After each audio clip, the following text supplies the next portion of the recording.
Hello everyone. Today we will discuss about application of income and diversion of income in Income Tax Act. Let's discuss about application of income.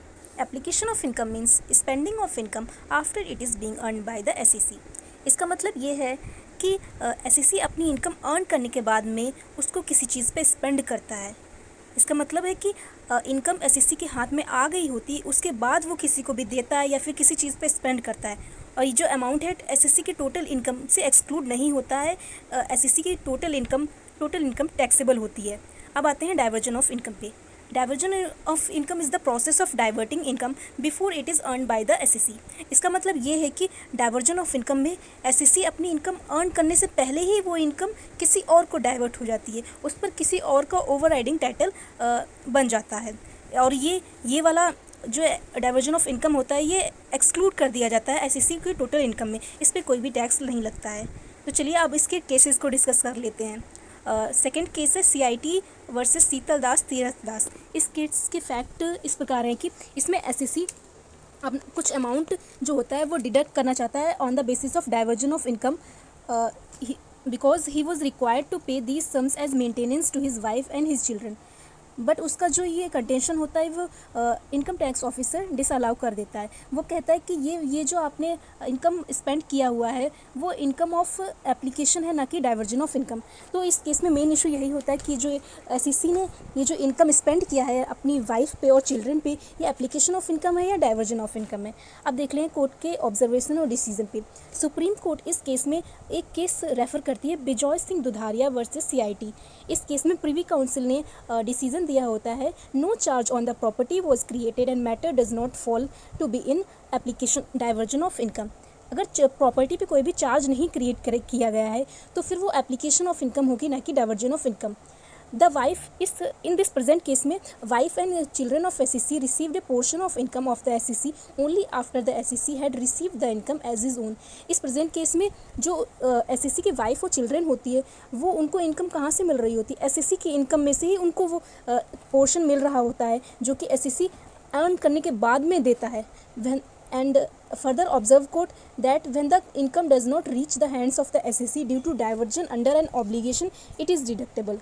अगर income SSC के हाथ में नहीं पहुंचती है और उसके पहले ही डाइवर्ट हो जाती है किसी और को, तो ये डाइवर्जन ऑफ इनकम है। The true test is whether the amount sought to be deducted in truth never reached the SEC as his income obligations. No doubt they are in every case, but it is the nature of the obligation which is the decisive fact. इस case में बताया गया कि जो true test है ये decide करने के लिए एप्लीकेशन ऑफ इनकम या diversion of income. Application of income में ये होता है अगर हमारे पास प्रॉपर्टी कोई भी एक्सपेंडिचर हमने किया हो। एप्लीकेशन ऑफ इनकम में ये होता है कि एसएससी अपनी इनकम को अर्न करने के बाद में किसी और को देता है, और डाइवर्जन ऑफ इनकम में एसएससी के हाथ में इनकम ना पहुंचती नहीं, उससे पहले ही वो किसी और को डाइवर्ट हो जाती है, तो वो इनकम टैक्स में एक्सक्लूड हो जाएगी। तो इसमें डिफरेंस है between an amount when a person is obliged to apply out of his income and an amount which by the nature of the obligation can not be said to be a part of the income of the SSC. तो इस case में main यही होता है कि जो SSC अपना income wife और चिल्ड्रन पे मेंटेनेंस के रूप में देता है तो वो एप्लीकेशन ऑफ इनकम होती है, ना कि डाइवर्जन ऑफ इनकम। चलिए अब दूसरी केस को भी डिस्कस कर लेते हैं। सीआईटी वर्सेस सुनील जे किनारी वाला। इस केस में फैक्ट्स ये होते हैं कि एसएससी एक पार्टनरशिप फर्म होती है, उसके 10% शेयर होते हैं उस फर्म में। उसके बाद में एसएससी एक ट्रस्ट क्रिएट करता है बाय डीड ऑफ सेटलमेंट से, और वो कहता है उस फर्म से कि 50% उसके शेयर का जो है वो इस ट्रस्ट को दे दिया जाए, और फर्म वैसा ही कर देती है। तो फिर आईटीओ ऑफिसर इसमें कहता है कि जो आपने ये ट्रस्ट को अमाउंट दिया हुआ है ये एप्लीकेशन ऑफ इनकम है, ना कि डाइवर्जन ऑफ इनकम। तो इस केस में मेन इशू यही होता है कि is it case of application of income और डाइवर्जन ऑफ इनकम। अब इस केस में सुप्रीम कोर्ट के ऑब्जर्वेशन और डिसीजन को देख लेते हैं। इस केस में सुप्रीम कोर्ट बताता है distinction between partnership firm and सब partnership. There is a clear distinction between a case where a partner of a firm assigns his share in favor of a third person and a case where a partner constitutes a sub-partnership with his share in the main partnership. तो इन दोनों cases में different है, सब partnership create करना और एक person किसी third person को कोई शेयर देना। और इस केस में क्या होता है देखिए, where is in the former case in view of section 29 of partnership act, the assignee gets no right or interest in the main partnership except to receive that part of the profits of the firm referable to the assignment in the event of dissolution. But in latter case the sub partnership acquire a special interest in the main partnership. इस case में ये sub partnership अगर कोई create करता है तो फिर उसका इंटरेस्ट आ जाता है उस वाली प्रॉपर्टी पे, और अगर किसी थर्ड पर्सन को प्रॉफिट उस शेयर में देता है तो फिर कोई उसका इंटरेस्ट नहीं होता है. तो मेन इस केस में यही होता है, the case on hand can not be treated as one of sub partnership. ये सब पार्टनरशिप नहीं होती है.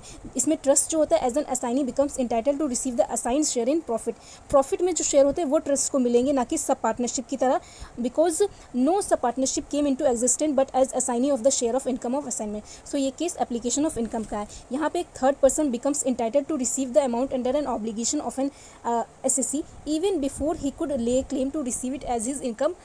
There could be diversion of income. So the share of income of the assignee assigned in favor of trust has to be included in total income. तो ये जो share होता है trust में जो क्रिएट करता है असाइनी, वो एप्लीकेशन ऑफ इनकम है, ना कि डाइवर्जन ऑफ इनकम होगी. तो इस केस में पूरा उसकी टोटल इनकम जो होती है वो इंक्लूड रहती है, मतलब टैक्सेबल होगा, कोई भी एक्सक्लूड नहीं होगा.